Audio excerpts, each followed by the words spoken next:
We're getting so caught up in the division of it all. How would you tell people to ground it? How do you tell people to stop trusting themselves so much in a way that you think they would listen with the extremes of both sides yelling in their ear right now? The thing that I want on my tombstone is you're having a biological experience. I am trying to get people to understand that they exist inside of a set of rules. Now, you can say that those rules were given to you by God. Great. You can say that those rules were given to you by evolution. Great. You can say that we live inside of a simulation and that's just how the computer program was designed. Great. Whatever. But like anybody that says that we don't operate under a system of rules is so retarded. I don't know what to do with it. So it's like, once you understand, oh, there's a set of rules. My brain works in a certain way. Cool. How does my brain work? Is it working for what I want? Is it working against what I want? Oh, what do I want? Can I actually define it? So if I could get people to understand, you should be goal-oriented. You should be focused on the way that your brain works, the physics of how your brain works. You should figure out what is it that I'm fighting for internally and externally. Internally, I will tell you right now, you're fighting for fulfillment. It is the only positive emotional state, meaning neurochemical state, that is resilient to things like failure or grief. Everything else is hyper transient. So think of fulfillment as the context that you live in. So at any time you can reach for, I'll shorthand it to self-respect. And you can say, hey, this really hard thing is happening to me in my life, but oh, I can touch this thing over here, which is that I respect myself. I respect the way that I'm dealing with this. I'm facing hard things. And I'm in alignment with what evolution wants from me, which is to contribute meaningfully to the group in some way. You want to find things that make you feel expansive, not make you feel contractive. So P.S. if something ever makes you feel murderous rage and you're like, this person has to die, you are officially in contraction. And so that's the very thing that you want to avoid. This is where you got to start channeling your inner Jesus. You've got to start channeling your inner Nelson Mandela, George Washington, like however you want to think about it. You've got to find a way to be like, okay, hold on a second. There's something bigger than me that I'm fighting for. There's something that brings people together, that uplifts them, that feels beautiful, that feels wonderful. When you're channeling a vengeful God, that's not the place you want to live. It's incredibly powerful, by the way, and we can have a conversation about dark energy, the dark side, when to leverage it. The way that I explain it is a incredibly powerful tool, but it damages you as you use it. So use it infrequently, use it only in moments of like extreme, like, okay, I'm going to fatigue, I'm going to break unless I tap into the dark side here. But it's corrosive. So if you're spending anything north of 20% of your time there, you're in dire straits. And honestly, you should be spending a lot less time than that. So there's been a bunch of different releases about, is it a white male problem? They've been regulated for so long for whatever reason. Now with this Charlie Kirk assassination, enough is enough. Is it a right left has now forced men to either be radical on one side or the other, and some men in the middle are being swept over and stuff. So we have a couple reaction videos from different people kind of trying to parse through this. I don't know if you have a take beforehand or you want to jump into the video for. Well, so the take beforehand is level of analysis is always the thing that matters. And so I don't think that they're going far enough down into the architecture of the human mind to understand what's really going on. So worrying about what identity people choose. So grouping people by like, oh, this is a white male problem. No, this is not a white male problem. This is a problem of people need to feel confident and clear about what they need to do. This is why anger is the emotion people are most likely to stimulate if you put electrodes in their brain. Anger is the thing that they will stimulate because anger says, I know exactly what to do. All of that anxiety and uncertainty, poof, it's just gone. Yeah. I am mad as hell. I'm not going to take it anymore. I've got the energy and the focus to move forward. And so once you understand you're having a biological experience and that this is your brain basically working against your long-term interests with this very potent short-term thing, then you can be like, okay, wait a second. Even though I feel anger, and even though that anger feels so fucking good, I'm going to step out of this and I'm going to plan long-term, right? So when Tyler either is standing in front of the firing squad, which they're actually going to go for, or if he just spends his life in prison, all of a sudden he's going to realize that Andre 3000 was right when he said, forever, ever, forever, ever. Like forever's a long time. And so when people get trapped into these short-term decisions that have these insane long-term consequences, all of a sudden you're like, okay, hold on. My very job as the pilot of a human body is to not fall prey to these momentary emotions. My very job is to not get trapped inside the frame of reference that, hey, what I am is a white male. Your job is to go, as a white male, I get how I'm gravitating towards these things. Are they useful? If they're useful, word. If they're not useful, then now we got to pump the brakes. Because if anybody is trying to trap me in my own thinking and use it against me, pay attention to how I talk about immigration. Like that's the point where anybody from the outside is gonna be like, wait a second. Because there I'm like, you do need to recognize you have a value system. You need to define that value system and you need to stand up for that value system, or you will fall prey to people that have that. So this is one of those where I'm like, it is very sad to me that human animals are designed this way, but we are designed this way. Collisions of values lead to murder. And so it's like, because I don't want to get murdered, I have to understand, like, what are the things that lead to that? At an individual scale, we just saw it with the shooting. It was a values-based shooting. But when it becomes like culture v. culture, the UK, it will become bloody. And the example that I give is, hey, y'all, Spain used to be Muslim. Spain ain't Muslim no more. So like, they didn't just one day go, you know what, I'm kind of tired of the weather. I'm going to peace out. Guy. Yeah, like, I could go now. We're done. People got killed. So that's how you stop being one way or the other. So, yeah. All right, I'm going to give you over a series of 3 tweets that kind of grounded it for me as I was kind of scrolling X. Tim Miller tweeted, what America needs now is TV panels of 6-year-olds arguing over whose language was the most inciting to violence when the shooter has never heard of Meet the Press, spends all day playing Helldivers 2, building video game maps, looking at hentai porn, and posting in Discord. And then Bill Madden retweeted, Tim Miller hits the nail on the head. The mainstream has zero understanding of the 4chan gamer Gen Z Frankenstein monster that flourishes in the households of conservative Christian MAGA families across America. So there is do you know where your kids are? The teenager in his room with the door locked. How us yelling on politics, it's only going to talk to other older people who have lives and kids and families and mortgages who care about politics. But there is a population that isn't being included in a part of the conversation. How do we include them, do you think, so that way this can become productive and we're not just yelling pundit to pundit or podcaster to podcaster? You don't murder the 31-year-old who could actually speak to Gen Z. That's a good start. So there are going to be people that grew up in that era that are also of that culture. So I can comment on that culture. I can learn about that culture, but I'll always be a foreigner. Like I've learned a lot about Japanese storytelling, but I'm not Japanese. So it's like, if you grew up in Japan, you are going to have a take on Japan that I'll never be able to have, no matter what. Even if I go move there now, I'll never be native Japanese.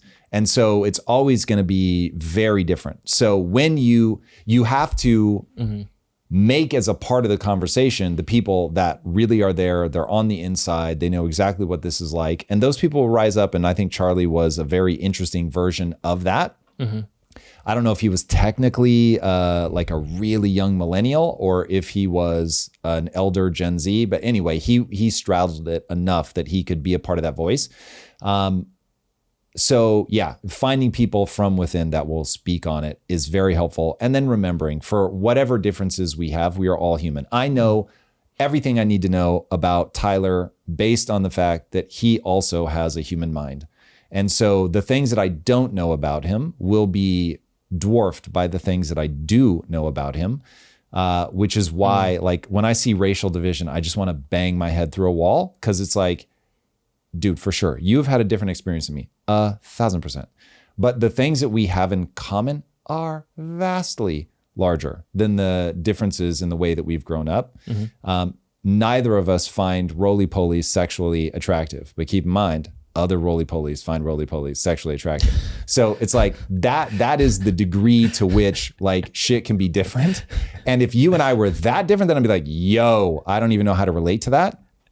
So anyway, that's where very important to get voices from the inside. Also very important to remember that we are humans. And so the amount that we understand about each other is mahusive. But to fail to understand cultural differences and try to map it would also be a mistake. If you roll up and try to do business in China without understanding Chinese culture, you were going to be very confused.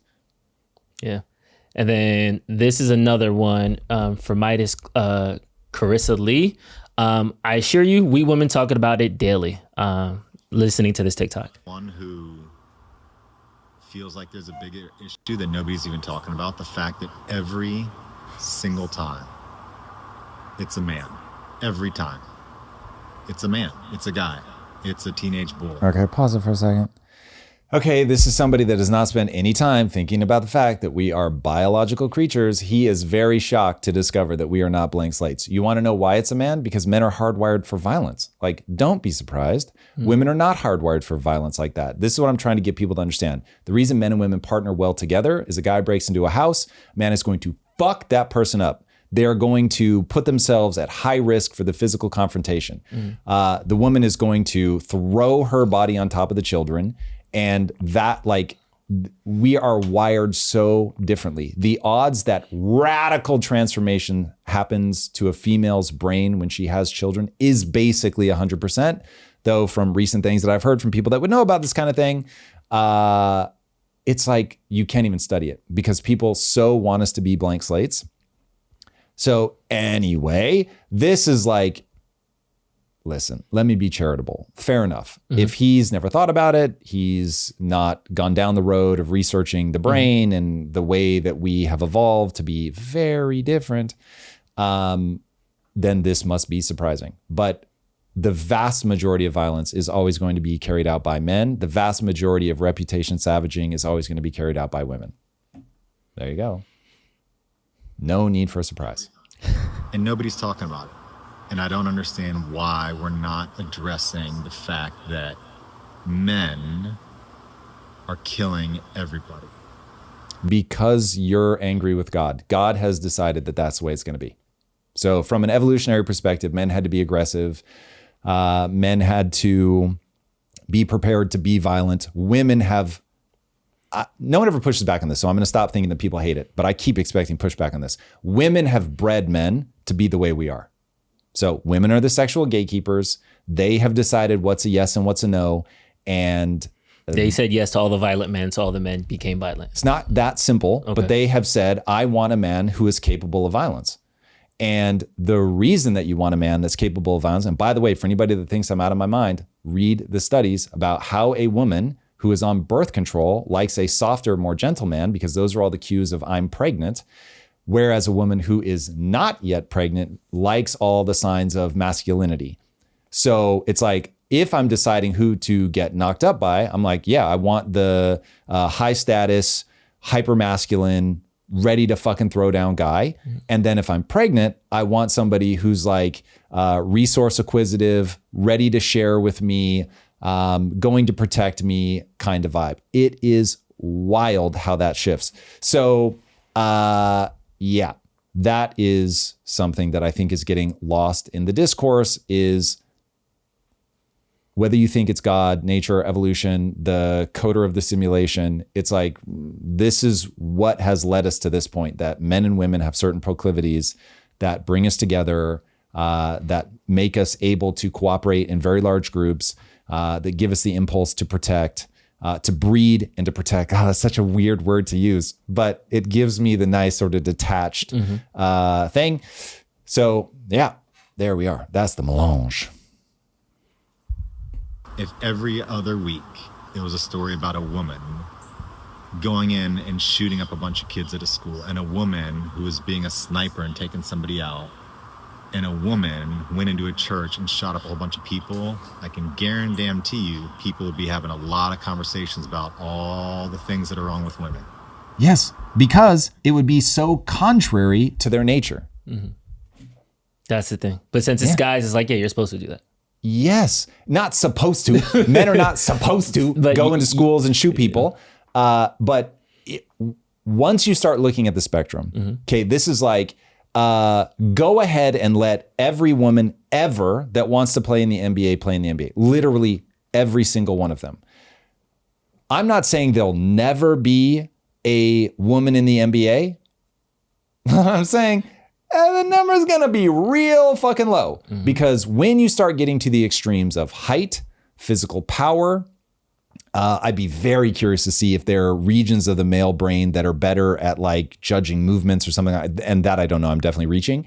But like all of those things, you're now at the absolute fucking extreme. There is a reason that East Africa has given us basically every single world-class long-distance runner ever. And there's a reason West Africa has given us basically every single fast twitch sprinter world-class ever. Like there are just genetic realities to be faced. Men have certain genetic realities, women have certain genetic realities. And so once you start going into the like, oh, what am I going to see in prison? Like if you just explained to me the evolutionary reality and then said, who's going to be in prison, men or women? I'd be like, fuck, it's going to be men all day long. They're going to be way more prone to violence at the extremes. And then it'd be like, you're correct, ding, ding, ding. So the surprise on this stuff is really more about ignorance to how the human mind works. Yeah. Okay. So Brutus said in the comments, when a woman does stuff, Republicans, conservatives, red pill outlets, they talk about it. Sorry, really fast. Femboy Pan, 1,000%. We were talking. So he said, not all men are huge. 100%, 100%, 100%. So keep in mind, we were talking about averages. We're talking about like, as you get to the extremes of the curves, men and women overlap more than they diverge. So I am certainly not confused by that. But where people get lost in this conversation is it's not the average person that starts doing the insane shit. It's the person that's like hyper on whatever scale that we're talking about. So yeah, just keep that in mind. Like, I don't know, we didn't pull the clip because this thing actually made me so uncomfortable. But there was a woman that was like a cackling lunatic about how she was thrilled that Charlie Kirk got assassinated. And then was like, but as I told them then, there were two better people that you could kill. Now she does not say who those people are. It does not take a genius to fill in those blanks. But she is cackling like a lunatic. And so that is, and I'm not saying that you'll never see a man act like that, but that is the like secretive, reputation savaging, bloodthirst via somebody else. Like all of those things are way more when a woman breaks bad. So again, we're talking about extremes. Most people are not like that. Most people overlap. There's way more overlap than there is divergence. But life will be very confusing to you if you don't understand that the people that end up in prison, they're all going to be male because we're talking about the most violent among us. So yeah. Anyway. Okay, so if we're going to say what this guy's talking about is like men are supposed to be this is assumed that men will have that violence. Should we then be shocked when women, for example, actually choose hypergamy, or when women, for example, do the things that women typically are supposed to do? Go to a man that's high status, go to a man that's protection, things like that. Because I feel like what you're saying is, okay, this guy's not valid because men have a higher propensity to violence than women do. But then if we were talking about like men versus women and a woman is like, well, my man got to do this, and this, we call her delusional and we say that she's crazy. But like, don't women have a propensity to think that way too? So you get what I'm saying? I do. Yeah. I think that men and women are meant to be partners. And I think the impulse to interface with the world through a man is evolutionarily sound. And so over time, if you look at men had to earn the sexual receptivity of women. For women, it was a very dangerous act to have a child. And so they would make men cross a very high bar. This is one of the problems, I think, of what's happening in society right now is that contract is breaking down. So men and women are now very adversarial to each other, which means men think it's completely out of reach to earn that from a woman. And because of that, they're not even trying. So I think men are becoming less of what they could be because they don't have anybody pushing them to be better. When I think about how much Lisa pushed me to be better, I'm like, damn, like that really mattered. So yeah, that is all part of this. So is the modern version of that a pathological version of a very good impulse from evolution? Probably. It probably is in some cases pathological, but the impulse is sound. Yeah. All right. So I feel like we started from young versus old type thing. Now we were at a men versus women type thing. This next reaction is kind of talking about the splintering of the right within itself, because what a lot of people are saying on these back before the text messages were released and the Hollywood script was released to everybody, people are saying that Tyler Robinson was actually more so in the Groper camp, which is the far right, versus being a far left activist. In that Groper camp, that's the Nick Fuentes camp, that that group has beef with Charlie Kirk because some say he's not right enough. And then this person breaks it down. We're suddenly seeing right-wing male factions, groups, ideologies splintering from each other. Black pill versus Groyper, I don't know if I'm pronouncing that correctly, versus red pill versus post-ironic chaos bros. And it made me realize something. Men in America have never really had a group identity, not like women or queer folks or other marginalized communities, because for most of history, the system was the male group. They didn't need movements, they had institutions. They were the default, but now the center no longer holds. They're losing that automatic position of dominance, and for the first time, some men are starting to feel what it's like not to be centered. And what happens when people feel disoriented in power? They form tribes, they splinter, they radicalize. But here's the key difference. These male factions aren't forming around shared hope or healing. They're forming around grievance, and most of it imagined, because their oppression isn't real. It's just equality finally arriving. But that doesn't make the pattern any less important, because archetypally and spiritually, this is the shadow of the masculine, trying to reorganize, trying to remember who it is when domination no longer works. Some of these groups will rot and just go away. Some will evolve, but all of them are whispering the same thing. I don't know who I am without control. And that's the real crisis. This is, to me, the Nietzschean, we have killed God and we will never be able to wash the blood off of our hands. There is a God-shaped hole in all of us, and we will find something to fill that. And the interesting role that religion has played is that historically it has given us the way to come together. It's the unifying factor. You can meet somebody that you've never met before, and all of a sudden it's like, oh, like we believe in the same God, boom, that immediately transmits this whole set of values. And so people are able to move together. It's really phenomenal from an invention of evolution to architect our minds in such a way that we are so receptive to the divine. I don't know what the right word to put there is. Once you lose formal religion, then you still have that hole in the way that the mind works. And so people are going to look for something. And the thing that they begin looking for that answer in is a tribe of another kind. And the internet facilitates people finding all kinds of tribes. And certainly not all of them are going to be positive. Many of them are going to be pathological. I see we're on the cusp of this too with like AI. So it's easy to talk about when a robot can do everything better than you and you get fired from your job. Where does your meaning and purpose come from?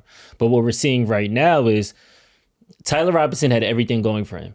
We are liberal enough as a society that him and his trans girlfriend, I'm not sure where the transition pathway was, they could have lived a meaningful life. They could have ran off to San Francisco somewhere. Like he could have done everything he wanted to get that fulfillment and meaning. What do you think is breaking bad in boys like him and some of these other shooters' minds where it now becomes, I have to do this thing instead of focusing on the good in the life and the things that I do have? We are living in a timeline where people really believe that Hitler has been elected and that we're living out the question, what would you do if you had the opportunity to kill Hitler? And so it'll be interesting to see as all of the dust settles around, is trans ideology something that makes people more likely to like break radical? I don't know. We'll see. We need, I think, more information before we jump to that conclusion. But if that ends up being a true statement, then it's like, okay, well, there's something about that ideology that says like major candidates are going to be something like words are violence. Misgendering is a form of genocide against trans because you're trying to deny their existence or erase their existence. And so because we value this human life, we're not going to stand for that. And so it's a set of ideas that leads to a logical conclusion where it's like, hey, you're being stared in the face by the fact that you're on the Hitler timeline. These people are committing violence against your community. They are trying to erase them. They are trying to genocide them. And so what are you going to do? Mm-hmm. And some people will have developed a frame of reference that says, well, I'm going to take that person out. It would be, I will not be able to respect myself if I don't take the shot on Hitler. And so this is where frame of reference becomes so incredibly important to understand, like, where does my frame of reference actually contact with reality? Mm-hmm. And so this is why I will tell everybody there's physics and there is interpretation, period. And once you go beyond physics, you're now into the land of interpretation. And so if that is your frame of reference, that all the things that I just laid out are true, then you get why people do the things that they do. And so I understand the right's critique of the left saying, hey, these are things that they say. This creates that frame of reference that justifies violence. Not only justifies it, in some ways is like the only morally correct thing to do if that's your frame of reference. Mm-hmm. The thing that scares me is that I see them being equally unself-aware about blanket statements. And that over time will also lead to the same tragic creation of a frame of reference that says violence is the only answer.